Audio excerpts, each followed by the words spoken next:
안녕하세요. 이코노미스트 홍춘욱입니다. 이번 시간에는 내가 어제 읽은 책의 14번째 코너로 제가 쓴 책 유쾌한 이코노미스트의 스마트한 경제 공부에서 독서 어떻게 할 것인지, 더 나아가서 책은 어떻게 고를 것인지에 대한 팁을 한번 들어볼까 준비해봤습니다. 이 책은 제가 어떤 책을 읽었고 또 어떻게 책을 고르는지 등에 대해서 쓴 책인데, 그렇게 제가 쓴 여러 가지 책들 중에서도 이 책은 그래도 경제와 직접적 연관이 있는 책들이 있기는 했지만 경제랑 연관이 없는 책들이 있었음에도 불구하고 상당히 그래도 좋은 반응을 얻었던 것 같아서 감사하게 생각합니다. 책에 대한 책이다 이렇게 생각할 수 있는데요. 일단 많은 질문을 받게 되는 게 1년에 몇 권 읽냐, 평생 몇 권 읽었냐, 이런 질문을 많이 받는데요. 지난 3, 4년 돌이켜보면 블로그나 이런데 A4 한 장 분량이 넘는 독서평을 남긴 책이 1년에 한 50권 정도 되니까 1년에 한 150권 이상은 읽는 것 같습니다. 왜냐하면 블로그나 유튜브에는 제가 판단하기에 괜찮다 싶은 책만 이렇게 서평을 올리기 때문이죠. 특히 국민연금에 일했었던 시기가 그때 제가 좀 많은 여러 가지 마음이 여유가 없어가지고요. 책을 가장 적게 읽었던 시기라고 생각해 보면 대략 제가 봐서 한 6,000권 이상은 읽었던 게 아닌가. 여기다가 잡지, 만화, 여러 장르 소설까지 하면 못해도 한 10,000권 이상은 충분히 읽었다라고 생각할 수 있는 것 같은데요. 제가 어떻게 하면 그렇게 많이 읽냐라고 질문 많이 받는데, 책 읽는 시간을 따로 내기 힘든 분들은 제가 좀 팁 하나를 드리고자 하는데, 언제나 가방에 책을 한두 권 넣어가지고 다녀보자라고 이야기하는 겁니다. 사람 기다리면서 스마트폰 보는 것도 뭐 좋습니다만, 약속 장소에 도착했더니 상대방이 책 읽고 있으면 이거 호감도가 상승할 가능성이 있죠. 그런데 책 꼭 한 권만 넣지 마시고요. 왜냐하면 골랐던 책이 별로 재미없을 수 있으니까 다른 책을 하나 더 볼 수 있는 그런 시간을 여유를 가지는 게 어떨까 생각되고요. 두 번째 방법은 대중교통을 이용할 것을 많이 권합니다. 저도 차를 몰고 출퇴근을 많이 했었는데 2012년부터는 지하철이나 버스를 많이 타는 경우들이 있고요. 이렇게 BMW, 버스, 메트로, 워킹 같은 이런 것들을 활용하게 되면 돈도 좀 절약될 뿐만 아니라 이동 시간 중에 책을 읽을 수 있다는 장점도 있지 않나 생각됩니다. 특히 저 같은 경우는 지방 출장이 꽤 많은데 지방 출장 가는 중에 물론 부족한 잠을 좀 보충하기도 합니다만 책 읽는데 투자를 하는데 상당히 또 효율이 높더군요. 한번 이런 부분을 도전해 보시면 어떨까 생각되고요. 세 번째는 당연한 이야기로 텔레비전 시청 시간을 좀 제한해 보자라는 겁니다. 물론 텔레비전 아예 치우면 좋지만 이렇게까지 하기 어려우면 텔레비전 보는 시간을 정하는 것도 좋은 방법이죠. 9시 이전에만 본다거나 토요일 오후만 본다거나 하는 식으로 하면 이 텔레비전 처음 끈 다음에는 할 일이 없어서 어쩔 줄 모르지만 저도 그랬습니다. 그러나 조금만 지나면 책 읽기를 즐기는 그런 모습들이 나오지 않을까 기대해 보고요. 책을 읽을 때 좀 어려운 점이 있지 않냐 이렇게 이야기하는데 저는 이거 동의합니다.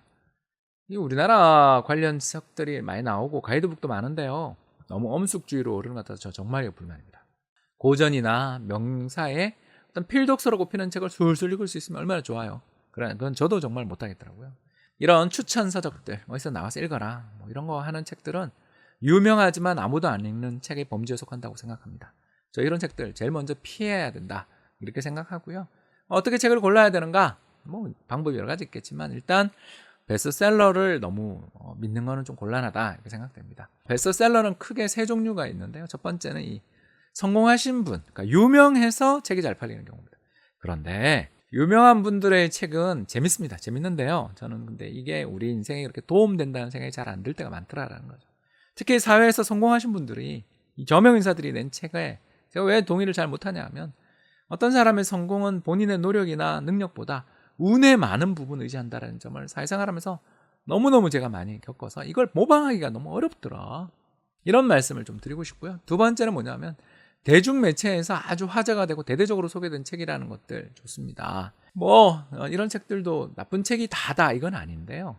경험상 이런 책들이 대중매체 아주 대대적으로 또는 신문이나 방송 이런 데서 아주 크게 소개된 책들 중에 정말 괜찮았던 책들이 제가 저렇게 많지 않더라고요. 왜 그러냐? 작년이나 재작년 방송 원작으로 떴던 베스트셀러 중에 정말 기억나는 게 몇 개 있으신지 저는 좀 묻고 싶더라라는 거죠. 마지막 종류의 베스트셀러는 뭐냐면 마케팅이 만들어내는.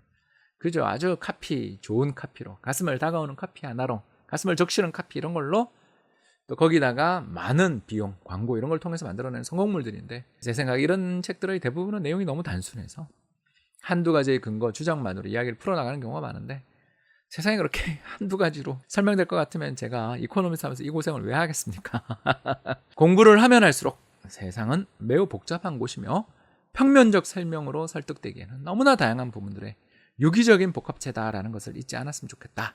이런 말씀 드리고 싶고요. 이러고 나면 이제 남아있는 답이 쉬운 책입니다. 서점이나 도서관에 가서 어렵게 느껴지는 책이 아닌 쉽게 느껴지는 책부터 차근차근 읽어야 되고요. 특히 고전은 좀 피합시다. 왜냐? 고전은 기본적으로 오래된 책이기 때문에 현 시대를 살아가고 있는 우리에게 직접적 연관을 주는 그런 접촉 부분이 많지 않아요. 또 더 나아가서 인간의 말은 항상 변하기 때문에 이 말과 함께 생각도 변하고요. 그리고 말과 함께 생각도 변하는 과정에서 옛날 고전들이 우리나라에 지금 이렇게 소개되어 있는 책들을 보면 대부분 그래서 사실상은 많은 부분 생략되어 있거나 아니면 제2의 창작물에 가까운 형태들이 많다라는 것을 부인할 수 없지 않을까 저는 생각됩니다. 따라서 책 많이 읽지 않은 분들이 괜히 어깨 힘들어가서 추천 도서, 베스트셀러 리스트 이런 거 고집하지 말고요. 자신이 흥미를 가지고 있는 분야에 또는 자기가 잘 알고 있는 분야에서 쉬운 책 골라 있는 게 좋다. 자기가 공학 계열 전공 갖고 계시면 알파고라든가 이런 거 관련된 책들도 한번 읽어보는 게 좋고, 저같이 역사 관련 전공을 가지고 있었던 사람 입장에서는 역사 관련돼 있는 책이나 소설들부터 읽어나가는 것도 방법이겠죠. 또 최근 들어서서 히트치고 있는 스카이 땡땡 같은 그런 재밌는 드라마를 보신 분들이 있었다면 7가지 교육 미신 같은 좋은 책들, 이런 것들을 갖다가 연쇄돼서 그쪽에 연관돼 있는 재밌는 책들을 읽어보는 식으로 나아가다 보면 점점 글 읽는 속도 빨라지고 이해도도 높아지지 않을까, 그런 생각을 하게 됩니다. 부디 많은 분들이 재밌는 책, 즐거운 책, 그리고 가지치는 독서를 통해 독서의 즐거움을 깨달아 보셨으면 하는 마음 가지며 책 소개해 보았습니다. 시청해 주셔서 감사합니다.